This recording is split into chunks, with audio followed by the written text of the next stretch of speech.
Thank you, Monty, very much. When I introduced and people talk about Space Florida, it always strikes them very strange because it's a very unique organization. It's a special district of the state of Florida, and it has the responsibility for managing the state's commercial spaceports, interfacing with the state's aerospace industry. We're the economic and development agency in Florida for aerospace. We have the ability to bond. We can do conduit financing.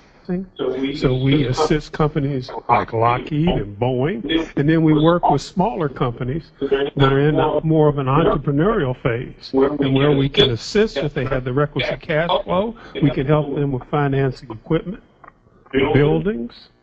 We also support aerospace research in the state of Florida.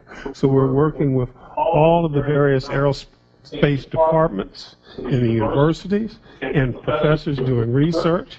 We support the space life sciences. We were the leading force in bringing cases to Florida. And, of course, cases is in the Space Life Sciences facility, which we operate.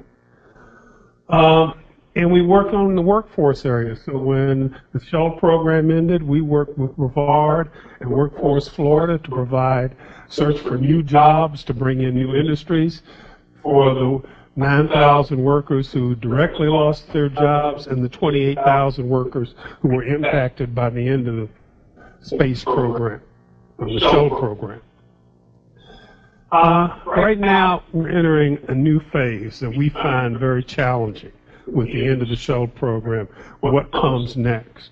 And I think, I guess that my looks at it a little bit differently. I'm a lawyer geologist by training, and I've been following the space program since I was a child because my dad was an agricultural economist, and interestingly enough, I can say it now, he worked for the CIA.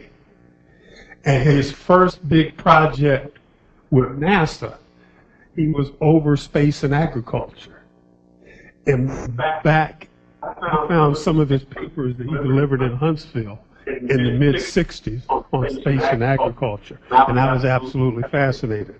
Now I can say they used to photograph the Soviet Union from space to predict what their food production would be at any given point in time, so that if we went to war, we'd know how much food was available to feed their troops. And that was in the 60s. Just as a slight side note, but my interest in space since I grew up in Washington was fairly strong. But I'm also very much attuned to politics. And space in the 60s, NASA was much more focused.